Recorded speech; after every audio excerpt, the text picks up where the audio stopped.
the board of HP, which fired Mark Hurd, fired Carly Fiorina, put this guy in less than a year ago, and now it's saying, you know, we need another change. That is major dysfunction. Can we talk about what a pathetic collapse this is? Yeah. Could it be any more embarrassing?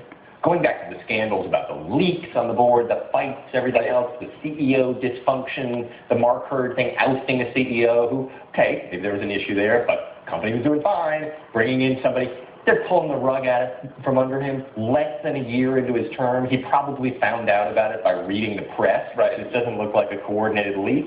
The name proposed is Meg Whitman, the CEO of eBay, and the failed governor candidate of California, who was instantly, publicly mocked by some of the Silicon Valley elite in the New York Times, which I have never seen. Right. I've never seen people go on the record to howl with laughter about this plan. It just can't get any more embarrassing. Right, no, and some of the Silicon Valley elite are cackling about the board at HP as well. And well, that's what I mean. Yeah, they're not cackling about Meg, they're cackling about people are cackling about Meg, but the board. Right, James Stewart has a piece in the Times today where he basically says that most of the board members never met with Apotheker because, as he said, there was so much dysfunction on the board, and one of the board members told him, we were just too exhausted from all the infighting to meet with the new CEO candidate. I mean, what else is your job to do to meet with the new CEO candidate? Maybe you have a group meeting where everybody gets together. Maybe you have a phone call, but take 2 minutes to talk to the guy who's going to run the company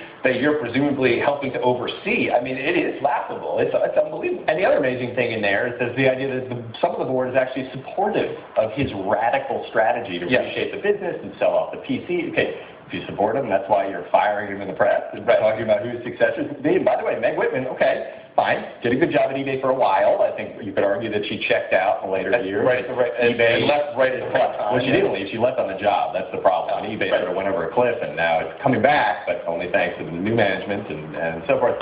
But the only thing eBay and HP have in common is that they're in Silicon Valley. Right. Couldn't be more different. So you're going to parachute her in, and she's going to suddenly figure out how to fix the whole thing in its time of crisis?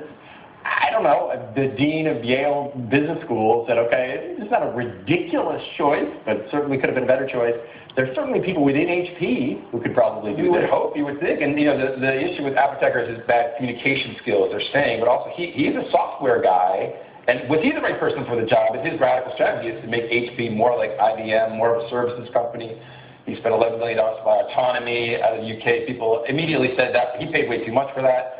He was trying to engineer a radical transformation of HP, right or wrong. He certainly didn't have enough time to see if that strategy was going to play out. So again, if a year ago he was your guy, hopefully you knew that this was his strategy coming in, and you said, okay, we're behind you, we're going to do it. It just seems, too soon to give up on his strategy if you thought it was going to work in the first place. You had to know it was going to take a long time for that kind of transformation to take hold. Absolutely. You hire a CEO to fix the company. Okay, well, stick with it. You're going to overrule him the moment he says something you don't like. I'm not saying he was a good choice.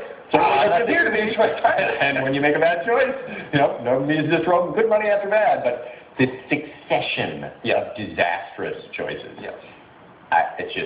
it's embarrassing. It is embarrassing, and I said before it was laughable, and I apologize to all HP shareholders because there's nothing funny about what's happened to HP stock. I don't think they disagree that it's laughable. It's laughable, but it's painful too if you own that stock. I mean, it fell 25% the one day where Apotheker came out and says, the tablets we just launched, we're not going to do that anymore, and maybe we're going to get out of the business. They're canning him in its stores. It's ridiculous. It's unfortunate. And this is one of the true iconic brands of Silicon Valley, and they really got to get their act together. And right now, they're far from doing that.